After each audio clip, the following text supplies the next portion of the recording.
Салам Баткен. Салам Ош. Салам Жалалабад. Салам Нарын. Салам Ысыккөл. Салам Талас. Салам Чүй. Салам Кыргызстан. Аба достор, замандаштар жана теле көрүүчүлөр, салам Кыргызстан кечки шоу программасынын эң алгачкы бет ачары болуп турган кези. Мен сиздерди кош майрам менен куттуктайм. Эмне десеңиздер, бир тарабынан биз ачылып жатсак, экинчи тарабынан улуу атамекендик согуштун жеңишине 70 жыл болуп турган кези. Майрамыңыздар менен Кыргызстан. Анда болсо, урматтуу, сүйүктүү биздин теле көрүүчүлөр, мынакей бысымылда деп тушообуз кесилип турган кезде, бүгүнкү биздин студияга бир гана ырчылар эмес, бийчилер эмес, кыргыздын желегин бийикке көтөргөн, кыргыздын атын алыска тааныткан, кыргыздын мыкты инсандары, айым мырзалары сиздер менен чогуу болмокчу. Негизи эле салам Кыргызстан долбоорунда бир эле биздин атактуу инсандарыбыз ырдап бийлеп гана бербестен сиздердин көңүлүңүздөрдү көтөргөнгө таң каларлык тамашалуу оюндарды ойномокчу. Андыктан эч качан бизден алыстабаңыздар, биз менен бирге болуңуздар. Салам Кыргызстан. Салам Кыргызстан кечки шоу программасынын эң алгачкы мейманы болуп, Кыргыздын таланттуу ырчы мырзасын тосолмокчубуз. Кол чаңыңыздар менен бүгүнкү майрамдык кечебиздин алгачкы мейманы Омар.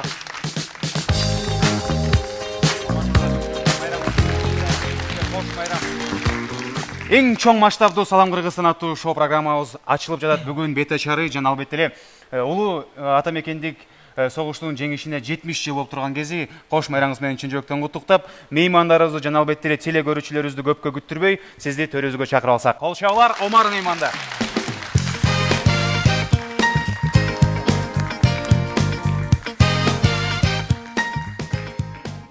Салам Кыргызстан кечки шоу программасынын алгачкы коногу болуп Омар мырза отурат. Дагы бир сиз менен амандашып, ассалам алейкум демекчүбүз.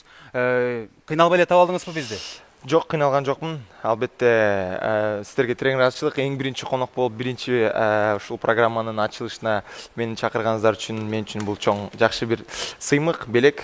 Жана албетте эле биз да сизге ыраазычылык билдиребиз. Алтындай болгон убактыңызды бөлүп бизге келип бергениңиз үчүн. Эң алгач кош майрам болуп турат. Бир тарабынан биздин бүгүнкү ачылышыбыз, бет ачарыбыз болуп турса, экинчи тарабынан улуу атамекендик согуштун жеңишине 70 жыл болуп турган кези, ал майрам менен сизди куттуктап кетпесек болбой калат. Аберет кол чаап койсоңуздар болот. Куш келипсиз, Омар. Мынакей биринчи деген сөз өзү эле кандай угулат, биринчи жолу келиш, биринчи жолу ачылыш, биринчи жолу эң биринчи болуп сиз болуп атасыз. Ушу эң биринчи болуп Кыргызстанга ар бир инсан өзүнүн салымын кошушубуз керек, Сиз эң биринчи кошкон салымыңызды айтып бересизби Кыргызстанга? Эң биринчи болуп Новая волна жаңы толкун конкурсуна 2008-жылы эң биринчи болуп Кыргызстандын атынан мен чыккам.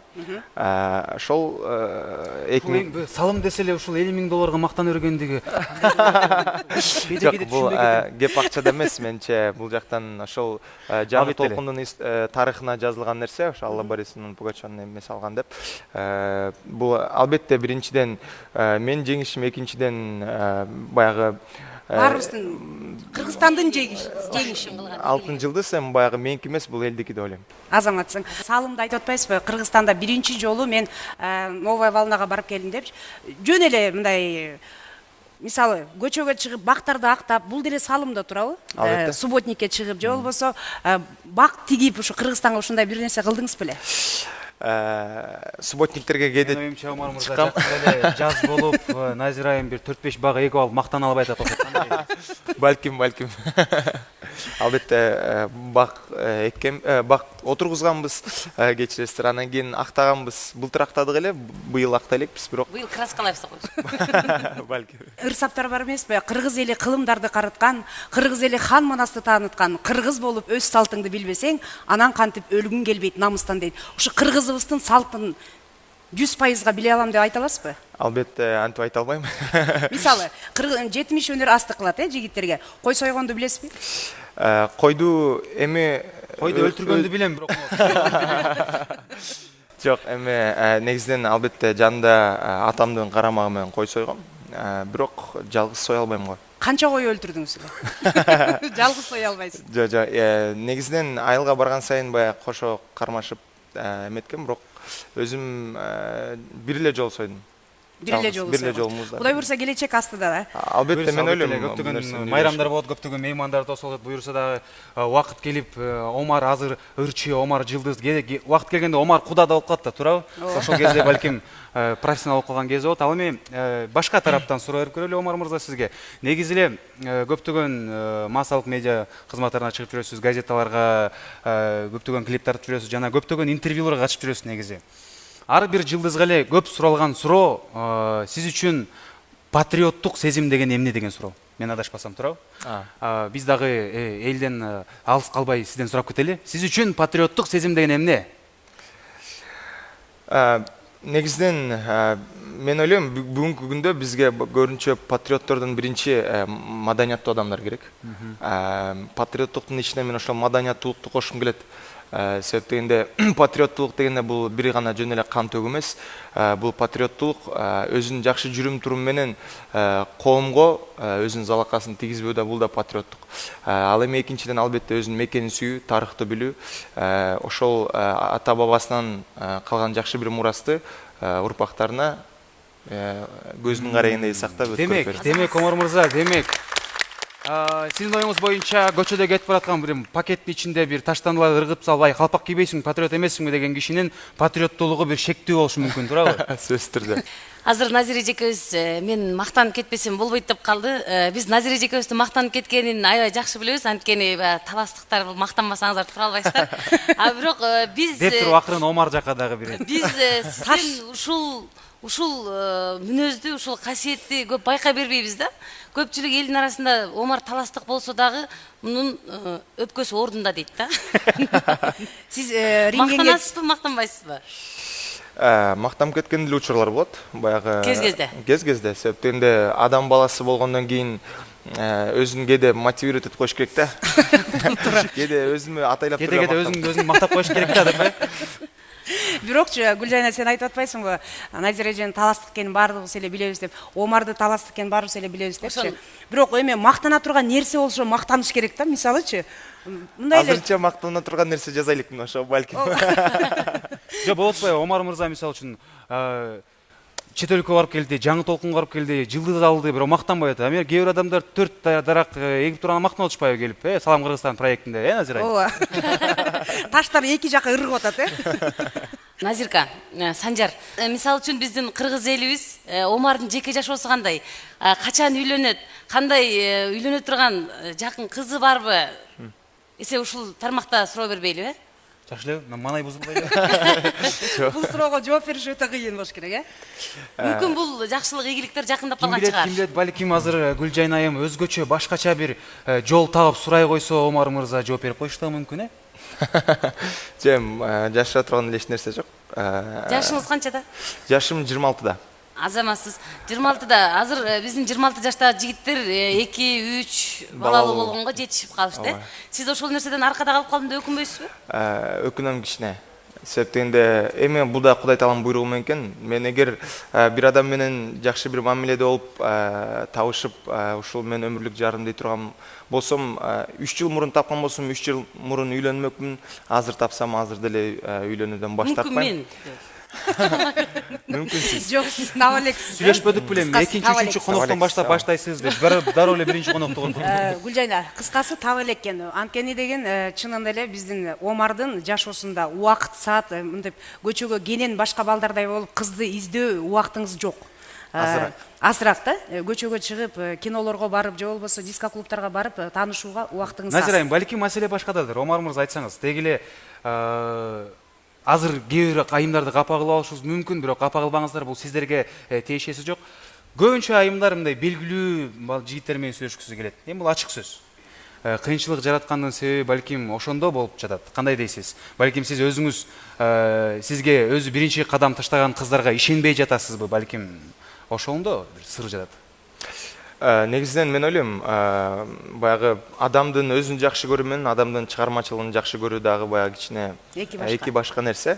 Ошондон адашып калган дагы адамдар жок эмес, бирок менимче бул нерсе баягы бир аз адам менен байланышкандан кийин билинсе керек. Эми кеп анда деле эмес болуш керек. Мен көпчүлүк убакка кайрадан эле буйрукка шылтап коем. Кудайдын буйругу менен. Омар, Негизи- сен буйрукка шылтабастан өзүңө шылташың керек да. Мына сага дагы мындай бир суроо бар да. Мисалы биздин мынакей атактуу ырчы жигиттерибиз аттарын атабай эле коеюн. Көп эле жигиттер үйлөнгөндөн кийин ушул поклонницалары азайып калат да. Сиз мүмкүн ошодон коркуп атасыз. Жок, бул мен үчүн эч коркунуч туудурбайт. Атайып айталар деп койбойсуз.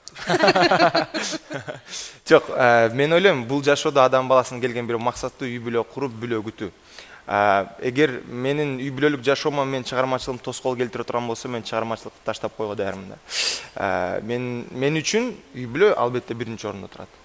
Азыр мен ойлойм ушуну биздин теле көрүүчүдөн көрүп жаткан айымдар Өзгөчө андан Омарды да жакшы мотивация болду көргөндөр. окшойт. Катуураак мотивация болуш. Омарды эптеп септеп кармай калып көтөрүп чаба калсам деп. Омар, мындайга дагы ишенесизби сиз? Мынакей көбүнчө биздин азыр деле мындай ТНТ каналындабы же башка каналдарда жана битва экстрасеансов деп ушул мындай көз ачыктар болуп атпайбы? Башын айлантып, ошо жигиттин башын айлантып алсам, бул кыздын башын айлантып алсам деген ар кандай эмелер, ушундай нерсеге ишенесизби? Мүмкүн сиздин бирөө башыңызды айлантып алып, чачыңыздан акырын азыр чыгып баратканда жулуп алып, тиги көз ачыкка апарып анан ошо кыздын артынан ээрчип калбайсызбы?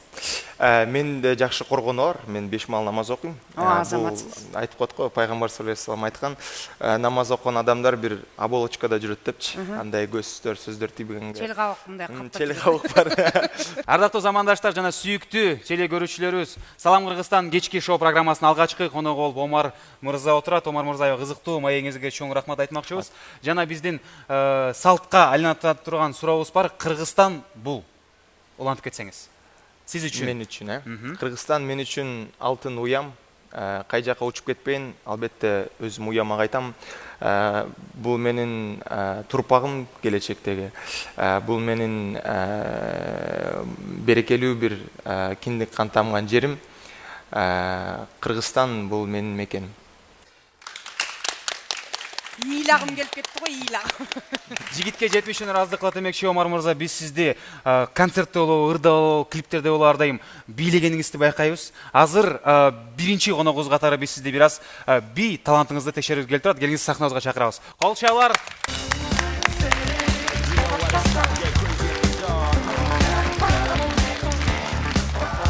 Ал эми Омар мырза, түрдүү жанрдагы бийлер болмокчу. Эң алгачкы эле классика деп койсок болот. Муну ар бир бийчи бийлегенди билиш бул шарт. Или Майкл Джексондун фирменный бийсин бийлейбиз азыр. Кол чаалар менен биз профессионалдуу бийчибиз, таланттуу шоумен, актер жана тамашакөй жигит Жаныш мырзаны чакырып алсак.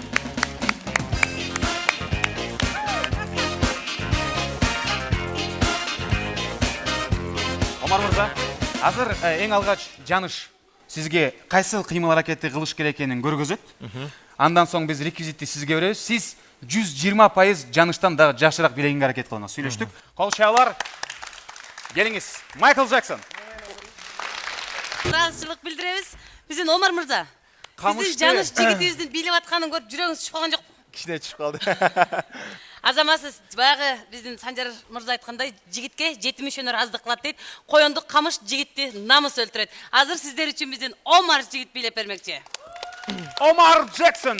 Салам Кыргызстан шоу программасында кеттик. Азаматсың Омар, сен эмнеге биз коркпой турат десек, анткени бул бийди сиз жеткире бийлей ала турбайсызбы? Жо. Омар мырза, азаматсыз эң алгачкы бийибизди жакшы бийлеп бердиңиз. Эми азыр сиз үчүн экинчи бир аз оор келмекчи деп ойлоп турган кезим. Келиңиз, сол тарапка карасаңыз биздин кесиптешибиз Гүлжайна айымдын реквизити даяр. Азыр чыгыш бийин көргөзөт. Сиздин дене мүчөлөрүңүз кандай кыймылдап турганын чогуу байкайбыз. Кол чаалар, чыгыш бий.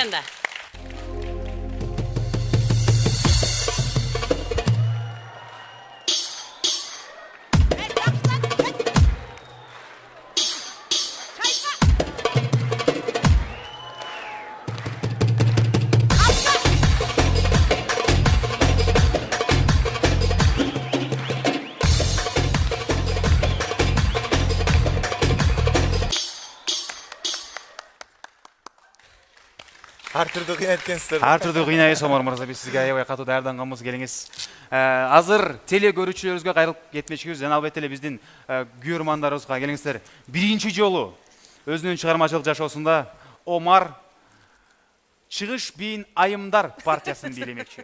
Кол чаап койсоңуздар. Салам Кыргызстан кечки шоу программасында Омар мырза Арты менен бе? Кааласаңыз алдыңыз менен анан кийин артка бурулуп кетсеңиз болот. Кана Браво, кол чабуулар кеттик. болсун.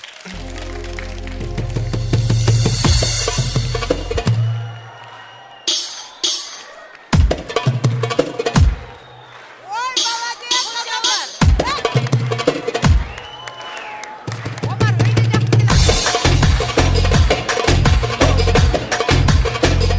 жактыкына. Карап турсамчы, Гүлжайна. Омар мырза монтип бийлеп атып, бир аз берилип кетип, токтоно албай кетти окшойт кандай. Кол чабуулар. Омар мырза азаматсыз, чыгыш бий сиз үчүн дагы эч кандай кыйынчылык жараткан жок. Келиңиз азыр 3-чү этапты баштамакчыбыз. Кайрадан Жаныш мырзаны тосуп алабыз. Бул өзгөчө бий болмокчу. Бул бийни негизи эч ким ойлоп тапкан эмес. Бул бий бир гана Кыргызстанда, Кыргызстандын чоң шаарларында, айырмасы жок кайсы шаарында, ар бир мындай крутой дискотекада сөзсүз ушундай жигиттер бар. Келиңиздер, тосуп алсаңыздар, ар бир дискотекадагы ушундай жигиттердин образын берген Жанышты. Андан соң Омар турап бермекчи. Сиз бул тараптан туруп берсеңиз. 1 2 3 кеттик.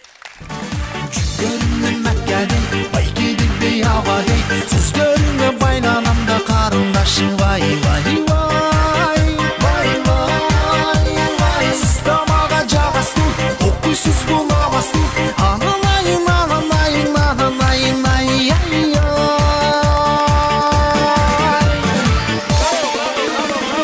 ой жеңе Адашып алдыгы дискотекаларда бир андай жигит образ болсо, сөзсүз түрдө анын жанында ошондой образ айым болуш керек. Биздин Гүлжайна окшоштуруп кетти окшойт. Омар мырза даярсызбы? Даярбыз. Мыкты окшоштуруп бериңиз. Кандай? Дискотекада красавчик Омар.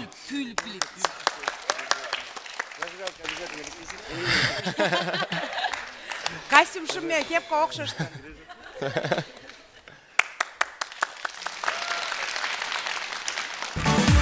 Gönlüm mekkedim, vay gidip bir havadey Sözlerine baylanamda karındaşın vay vay vay Vay vay vay Stamağa cabastın, okuysuz bulamastın Ananayın ananayın Эмес ушул бийден баштасак болмок экен. Омар, мейманда кол чабуулар.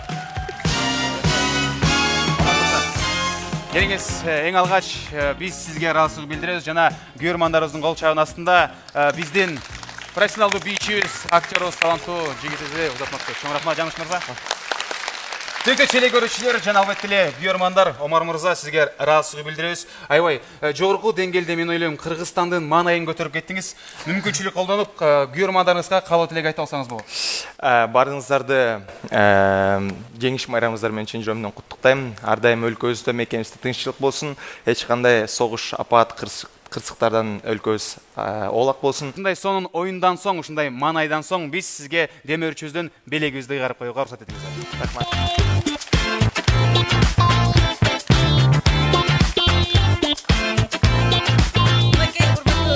Омар мырза, биз сизге үй тирикчилигине керектүү гана буюмдар тапшырып атабыз.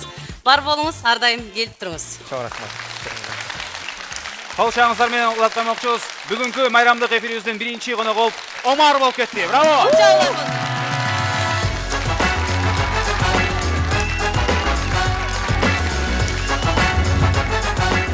Жалпыңыздарды жеңиш майрамыңыздар менен чын жүрөктөн куттуктайбыз.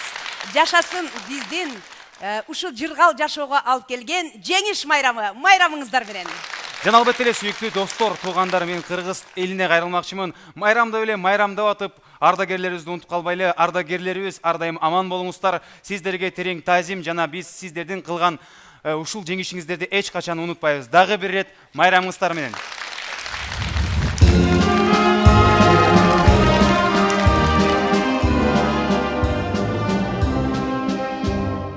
Помню, как в памятный вечер падал платочек твой с плеч, как провожала и обещала синий платочек сберечь.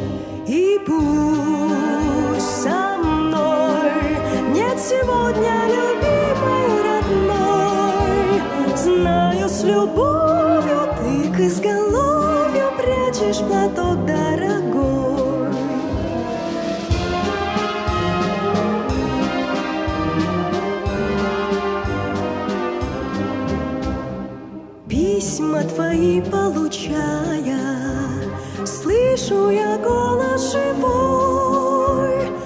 И между строчек синий платочек снова встает предо мной.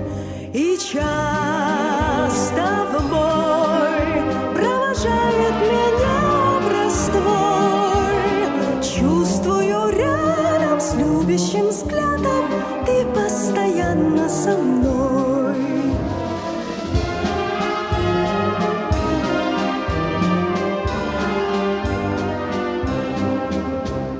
Сколько заветных платочков носим в шинелях с собой. Нежные речи, девичьи плечи помним в страде боевой. За них родных, желанных, любимых таких строчит пулеметчик за синий платочек, что был на плечах дорогих.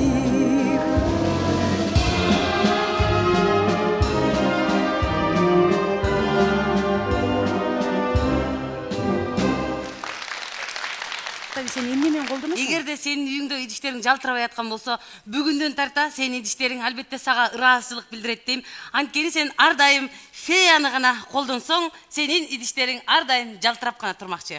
Анда мен ар дайым фея менен колдоном. Вау, сонун экен. Алтыным десе, ушуну менен эле бүтүп калбайт да. Эң кыйыны бул майды тазалаш керек. Муну тазалаш үчүн бизге бир гана каражат жардам бере алат. Ал фея глицерин жөнүндө айтып жатат. Ал идиштерди жалтыратып, колду да жылмыртай кылат. Фея глицерин көз ирмемде идиштериңизге тазалыкты тартуулайт. Апейде, мен өзүмдү көрүп атам го. Фея глицеринден башка бизге бир да каражат жардам бере албайт дебедим беле? Тазалык үчүн бир гана фея глицерин. Гүлжана, мынакей биздин майрамдык маанайда азыр эле Омар мырза келип, кичине болсо дагы көңүлүбүздү көтөрүп жана бийлегенде, мен ушундай көңүлүм көтөрүлдү да. Кийинки коногубуз келерде бул конокту айта кетсем, көптөгөн биздин эски ырларга жан киргизген жигит да. Бул жигиттин мынакей ырына унутулуп калган ырларды дагы кичинекей балдардан баштап чоң эжелерге чейин ырдаган да. Бирок Мирбек бардыгын эле жага берет деп ойлойсуңбу? Жок, анткени эгерде Сага жакпайт, Мага Мирбекпи? Мага жагат. Айттың эле го арык тыртыйганда. Арыктын дагы өзүнчө сулуулугу бар, өзүнчө керемети бар арыктарында. А эмне жалаң эле сизге качоктор жагабы? Жок, мен өзүм эмем ушундай далдуу жигиттер жагат да. Андай жигиттер мага деле жагат, андайлар кимге жакпасын. Мен болгон айтып атам, Мирбектин мага Жок, сен мындай эки жүрүм-туруму, сүйлөйсүң го. мамилеси, адамга жасаган Өткөндө эле экөөбүз биякта кетип атканда Мирбек кетип баратса, карасаң буту тайтак экен, анан арык экен дедиң эле. мен негизи бул Мирбекти мен чын жүрөгүмдөн сыйлап, чын жүрөгүмдөн жакшы көрөм. Муну деген кыргыз элинин мен бардыгы 100% жакшы көрөт десем дагы 99% Мирбек жакшы көрсө керек. Бардыгы жакшы. Бардыгы жакшы көрсө керек. Анда болсо келиңиздер, астыңыздарда кыргыздын сыймыгы, жашы дагы, карысы дагы, жалпысы жакшы көргөн кыргыз эстрада жылдызы Мирбек Атабеков. Салам Кыргызстан кечки шоу программасынын алгачкы долбоорунун алгачкы чыгуусунун коногу Мирбек Атабеков. Тосолуңуздар.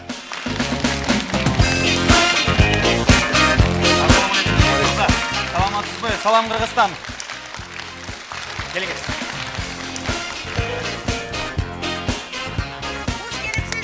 Саламатсыздарбы? Саламатсызбы? Майрамыңыз менен чын жүрөктөн куттуктайбыз, Мирбек мырза. Ал эми тамашасы тамаша демекчи, Мирбек мырза, бүгүн чоң майрам, бүгүн улуу ата мекендик согушунун жеңишине 70 жыл болуп турган кези. Сизди мен чын жүрөктөн куттуктайм. Жана дароо эле бир суроо менен сурап кетейин. Сиз армияга баргансызбы? Армияга барган эмесмин. Себеп дегенде армияга бара турган убакытта ушул сахнага чыгыш керек болчу. Эл үчүн ырдаш керек болчу. Ошол себеп менен Сахна сиз үчүн армия болду. Сахна биз үчүн армия болду, айтсак да болот. Балким бир күн келип туруп сизди призыв кылып чакырып Мирбек армияга келсе барасызбы? Мен барам, себеп дегенде бул дагы бир адамдын жашоосун бир өзгөчө башка багытка бир өзгөртүшү мүмкүн. Балким ал армияга 2 жылга барып келсе, мүмкүн менин жашоого болгон көз карашым да бир топ өзгөрөт, бир топ тажрыйбам да өсөт деп ойлойм. Анан армияга 2 жыл барып келгенден кийин эле байкайбыз, рота болуп ырдап жүрөт. Күндөр жаңырат, левый, левый. Армияга барып келсе, мүмкүн Назире же жаап калышы мүмкүн. Жок, Мирбек анда армияга барса күн ысык. Ушундай ырларды ырдап калат болушуң керек, Айтыгөч журналисттерден Мирбек мырза жеке мен өзүмүн жана биздин чыгармачылык жамаатыбыздын сыймыктанганы бул албетте эле сиз көп жылдан бери талыкпай кызмат кылып ушул кыргыз элине музыка дүйнөсүнө салым кошуп жатасыз. Бизге маалым болсо жакында сиздин 10-чу концертиңиз болот, менин оюм боюнча. Адашпасак. 10-чу жыл болуш. 10-чу жыл. 10-чу жыл канчанчы концерт болот? 8-чи концерт болуш керек. Бул жеке концертиңиз Бишкек борбор шаарыбызда койгонуңуз, бүткүл Кыргызстан боюнча Россияга башка чет мамлекетке барганда жалпы санын билесизби, канча концерт койдуңуз 10 жылдын ичинде? 10 жылдын ичинде толук так санды айта албайм, бирок 1 миллионго жеттиби? Жок. Анан Мирбек, мисалы ушу концерт берген сандарын билбейт экенсиң, ырларыңдын санын билесиңби? Негизи канча ырды ушу элге тартууладың? Сен мынакей мага сенин жаккан эмелериң, ырларыңда мына Ильястын ыры, Таласым деген ырлар унутулуп баратканда сен ошолорго башкача жаңы жашоо бердиң да. Жана башында сен келерде айтып кеттим, жамандабастан биздин кичинекей бөбөктөр, чоң апалар, аталарга чейин ырдап жүргөн ырларды Мирбек Атабеков бизеке алтын уз келе жатат деп өлө жакшынакай эле мактасам, булар мени жаман көргөзүп атат, сага сен ишенбе, макулбу? Менимче ырларым аябай аз. Аз дейсиңби? Аз деп ойлойм. Эми айланай машинеге түшсөң деле сенин ырың, радиого барсаң деле, бирөөдү үйүнө барса соткада деле бүт эле сенин ырың го, эмнеге аз? Ырларым аз деп ойлойм, себеп дегенде ушул Баары эле Казакстанга кетип калат деп койбойт. Анын алдагы себептердин бири дагы ырлар чыгат. Ошол себеп жөнүндө бир аз токтоло кетсек кандай дейсиз Гүлжайын айым? Жеке кече жакында эле биз кеп кылып калып, мурун бир көп жыл эмес, бир 6-7 жыл мурун бир тенденция болчу. Казакстанда бир ыр чыгат, анан кийин Кыргызстанда ырдалып калат. Азыр эми жеке мени кубанткан жана көп инсанды кубантып жатат, бирок бир тарабынан суроо жаратып жатат. Көпчүлүк Кыргызстанда жаралган ырлары, Кыргызстандын чыгармачылык инсандарынын ырлары Казакстанда ырдалып жатат азыр ушул учурда. Жеке мен сиздин ырдалып жаткан бир 3 ырыңызды билем. Ошол ырлар сизге айтылбай, Мирбек мен ырдайм деп ырдалып атабы, же болбосо жакшыраак экен муну ырдай берейинчи, Мирбек эмне демек эле деп ырдап атышабы? Биринчиден казак биздин туугандарыбыз ырдап атканы бул чоң жетишкендик. Мен үчүн сыймык. Экинчиден эми ал адамдын өзүнүн ниетине жараша болот, өзүнүн ички дүйнөсүнө жараша болот. Кээ бирлер мен баягы өзүн каалап ырдагандар дагы бар, сурап алып ырдагандар дагы бар. Бирок биз каршы эмеспиз. Себеп дегенде эгер бирөөгө жагып ырдап атса, ырдагысы келип атса, ырдай берсин деп мен айтмакчымын. Себеп дегенде биз ырларды жазганда биз деген эми буну өзүбүз үчүн жазбайбыз да. Бул ырларды эл үчүн жазабыз. Эл укса экен. Сизден уруксат сурабай эле ырдай берсе макулсуз. Эми уруксат сурап койсо андан жакшыраак болот деп ойлойм да. Азаматсыз бул чыгармачылыктан сырткары сиздин жеке жашооңузда биз үйлөнгөнүңүздү билебиз. Эми жеке жашооңуз жөнүндө бир азыраак маалымат берип кетпейсизби? Жакшы, абдан сонун. Жыргал экен, семейный жашоо сонун экен. Сиздердикиндей эле. Мирбек, карасаң, берде кайра эле биздин жана Омар жөнүндө айтып мен мактанып кетпесем болбойт деп, мен өзүм таластыкмын деп айткан жокмун, жөн эле мактандым да. Чоң атам дагы, тай атам дагы согушка барып келген депчи. Анан биякта сразу мактанды деп таштар эки жактан ыргытып мен буйтап кеттим да. Азыр мынакей бизде эми мактанса болот да. Таласта бизден келин алганда камыр жайганды. Камырды жакшы жаябы деп келинди сыначы да илгеричи. Мен кички кезимде билем, ошо жеңелеримди ушундай сыначы. Бул камырды катырат экен деп. Бизде Таласта Гүлчатай шалдаган Гүлча чилекей багып кетти. Ушундай биздин Мерим келин бала. Мен анын Меримдин колунан чай ичи элекмин. Камырды кандай катырат бекен, Гүлчатайды кандай жазайт экен? Эми мен келинчегим тамакты деген абдан жакшы жазайт деп айта алам. Бирок кыргызда жакшы сөз бар. Айта алам деп араң айтты. Жок, эми болгон Мирбек мырза бизге конокко келатканда Мерим отургузалы айт. Жакшы айтып атасың деп коркуп калдым. Жүрөктө калып калгандай сезилет. Кыргызда сөз бар, атың менен мактанба, аялың менен мактанба дейт да. Анан таластык болсок дагы эми мактанганга туура келет экен. Жакшы эле жазайт. Гүлчатайды эле айтчы. Камырды негизи мен өзүм апам аябай жакшы көрөт. Кыздардын баарын ушу келгендин баары, ушу билбегендердин баары үйрөнүп кетишкен. Биз ушу келин келлекте көптөр кыздар жашап кетчи биздин үйдөн. Анан апам аны батыл үйрөтүп койду. Ал өзү негизи европейский кухняларга жакын. Мерим чет мамлекетте көп жүрүп калды. Жанда фрукт ар кандай эмелерге. Токтоп турсам болобу? Кухня аябай бай деп айтсам. Аябай кызыктуу бир суроо келип кетти. Буну дароо берип калбасак болбойт. Мерим келгенге чейин апам негизи үйгө бир кыздар келип кетип турчу, анан ошону тарбиялачу дейт. Ошол ким болду экен? Я кандай дейсиздер? Мага Мен да ойлонуп аттым да, кайсысы? Магачын. Эми Экранда тиги тарабында Мерим телевизорго жакыныраак келип окшойт. Ар ким өзү уккусу келген суроону баягы сурайт. Өзүнө тиешелүү. Бирок абдан жакшы тамак жасап кетчү. Мирбек, дагы айтсам, экөөбүзүнө чогуу көп иштешип калдык да, үйлөнгөнүккө чейин сен аябай уйкучу элең. Көп уктачу элең да, концерттерге Мирбек концерт башталган жада тур кеттик деп сени көп ойготчу элек. Азыр дагы деле ушундай уйкучусуңбу? Азыр деген кичине баары үй бүлөлүк жашоо башкача экен, бирок кээде уктап калабыз. Уктап каласыз кээде. Биздин телегөрүүчүлөрдүн көбүнө кызыктуу болуш керек да. Мисалы, чет мамлекеттеги биздин азыр жалпак тил менен айтылганда жылдыздар деп коет го, звезды, жылдыздар демекчи. Алардыкы жашоосу бир аз башкачараак биздикинен карагандачы. Үйүндө жардамчылары болот, тамак жасаган өзүнчө, кийим жууган өзүнчө, ар кандай жардамчылар болот да. Биздин телегөрүүчүлөр көбүнчөсү деле бизди дагы ошентип ойлошот да. Өзүңөр үй жыйнайсыңарбы, өзүңөр кир жууйсуңарбы, өзүңөр тамак жасайсыңарбы деп мындай таң калыштуу суроолор болот да. Сиздин үйүңүздө Мерим өзү эле кылабы же жардамчы алып берип койдуңуз беле? Эми мен ойлойм биз ага чейин ал деңгээлге жете элекпиз. Эми ал деңгээл деп айтса болобу кандай? Эгер колу бутубуз бар болсо өзүбүз эле кылабыз. Мына эң азамат. Биз сенин аябай бийик ийгиликтерди багындырганыңды билебиз. Ошол бийиктиктерди сен ушундай жөнөкөйлүгүң менен багындырып жүргөн сыяктысың. Анан сага дагы бир аябай жакшы суроо жеке турмушуңа байланыштуу. Чыгармачылык адам биз талаада көп болобуз, гастролдо. Мисалы, бир ай сен чыгып, үйдөн чыгып кеткен боюнча бир айдан кийин келдиң үйгө. Мерим сени тосуп алып атат. Аябай бир ай жок, кыжалат болуп, ачуусу келип калганда, сен эштен кирип келгенде эле ойлонбойсуң, бир айдан бери каякта жүрөсүң, эшикке чыгып кеткен боюнча үйдү унутуп каласың, үйдө бала чака бар эле, бала чака эмне ичип атат деп ойлонбойсуң, бир айдан бери үйдө ойлонбогон кандай акмаксың, эшектин баласы деп эле ушинтип кыйкырып кетсе эмне кылат элең? Мына сага суроо. Аябай сен сүйлөгөнгө успетип мындай мүмкүнчүлүк бербей, жетишпей калдың да, сен сүйлөй албай калдың. Анда кайра гастролге кетип калчу.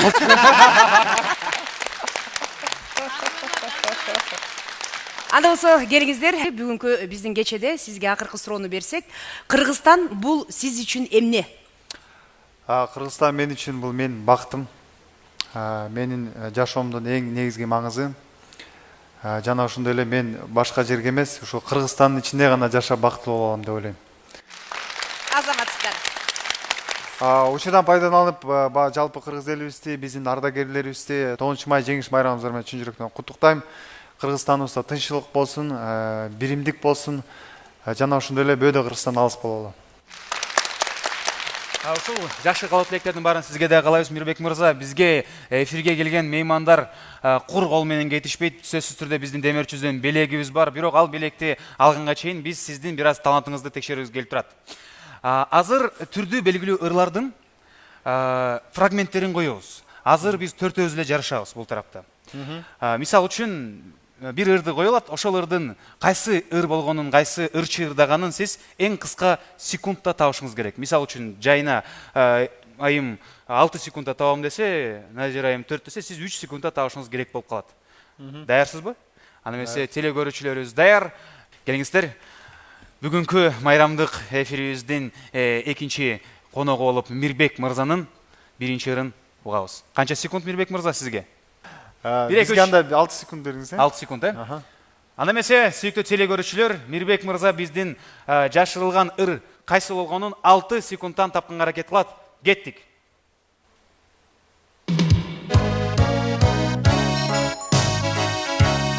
Лайма Вайт беле, да? Кайсы ыры? Лаванда. София Ротару. София Ротару. Да.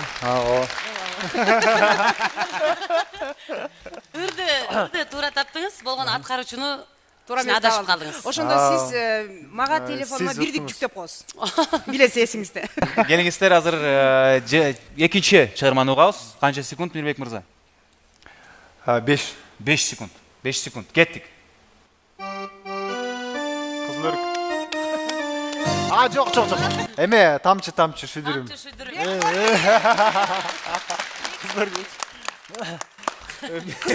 Эмнеге биринчи сөз, биринчи эле чыккан сөз кызыл өрүк болуп кетти? Кызыл өрүктө ушундай аккордеон менен башталчу эле дедим да. Жок, кызыл өрүк өтө популярдуу. Көбүнчө ушу биз баардыгыбыз эле Бек Байкенин убагында азыр деле турайбыз. Себеп дегенде Бек Байкенин да салымы күчтүү, кыргыз эстрадасынын музыкалык дүйнөсүндө аябай бир топ ырларды жаратып кетти. Эми Бек Байкенин сабак алып, мисалы азыр жаштар көп эле туурап ырдагандар көп, ошол себептен багы окшошуп кетип атат көп ырлар Бек Байкеникине. Келиңиздер анда балким кийинки ырдагы Бек мырзаны колуп калышы мүмкүн. Балким 4 секундда таап аласыз. Буга чейин 6 болду, 4, 5 болду, эми 4 таап көрүңүз. 4 секунд. Кеттик. Snoop Dogg ырнады. Варагарада. Браво! Кайсы тилде болду? Бул өнчө варагара деген. Орусчаны, кыргызчаны көбүрөөк секундда таба албай жатып, муну болсо канча 2 секундда таптыңыз да? Мен кичинекей кезимде өзүм ушул чыгыш ырларына абдан кызыкчумун. Ошон үчүн кулагыңызга сиңип калган, Чекемде айылда жашап жүргөндө жана Мурутчан байке бир теледискотека деген передача алып барчу. Ошол передачаны мен жума сайын калтырбай көрчүмүн. Ошол дагы бир топ Анда эмесе азыр сизге бир аз биз оюнубузду бир аз оорураак кылбасак болбой калды. Демек, азыр бир гана укпайсыз сиз. Биз ушул күнгө чейин биздин оюбуз боюнча ырдалып жүргөн оригиналдуу башкача бир ырды коебуз. Кыска эле ал 4-5 секунддук болот.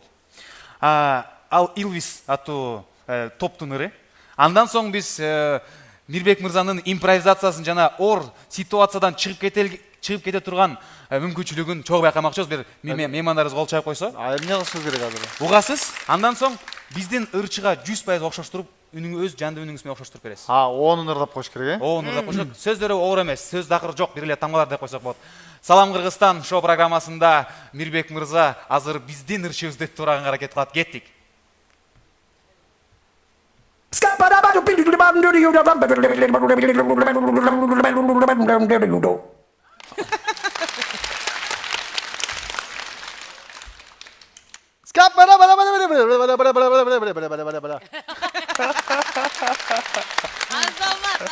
Браво, сүйүктүү телекөрүүчүлөр.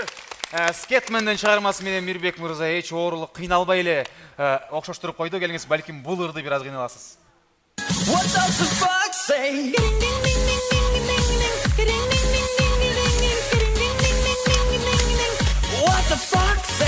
Түлкү эмне дейт деген сөз котормосу ушундай маанилүү болот. Сөгүнүп аткандай болот. Жок, сөгүнгөн эмес. Fox. Fox.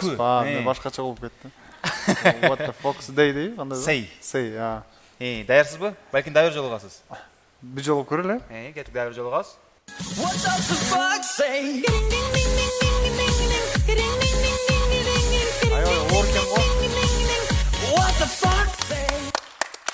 Аябай оор экен. 1-2-3. What the fuck say? Ding ding ding ding ding ding ding ding ding ding ding. Ушундай сонун позитивдүү нотада Мирбек Атабеков сиздерге азыр Кыргызстанга жеке саламын айтмакчы. Келиңиз, Мирбек мырза. Биринчиден сиздердин жакшынакай Салам Кыргызстан деген долбооруңуздарга катышып аткандан абдан кубанычтамын. Чакырганыңыздарга чоң рахмат. Ийгилик каалайм сиздерге. Жалпы кыргызстандыктарга ар бир үй бүлөгө бакыт жана тынччылык каалайм. Бар болуңуздар. Биздин долбоорубузга келип бергениңиз үчүн рахмат, Мирбек мырза. Аябай кызыктуу оюндарга катышып бердиңиз жана албетте эле Кыргызстандын маанайын көтөрүп бердиңиз. Ал эми сиз үчүн биз даярдаган, камдаган демөөрчүбүздүн белегибиз бар. Фея Сода маркасынан мээримге берип койсоңуз, мен ойлойм, үй тиричилигине аябай керектүү буюмдар сиз үчүн. Рахмат. Коногубуз, жылдыздуу мейманыбыз Мирбек Атабеков болуп кетти. Кол чабыңыздар менен узатып алмакчыбыз. Рахмат.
Сүйіктүү теле көрүүчүлөр, замандаштар, ардактуу достор, 45 мүнөт бою сиздердин кызматыңызда да жаңы долбоор болуп кетти. Салам Кыргызстан кечки шоу программасы жана биздин долбоордун эң татынакай алып баруучулары Назира Жетигенова, Гүлжайна Атаканова.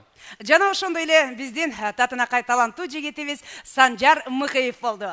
Албетте, урматтуу көрүүчүлөр, сиздерге дагы бир жакшы нерсени кабарлай кетсек, али кызыктын баары алдыда. Андыктан биз менен бирге болуңуздар. Салам Кыргызстан долбоору ар дайым сиздер менен. Салам Кыргызстан!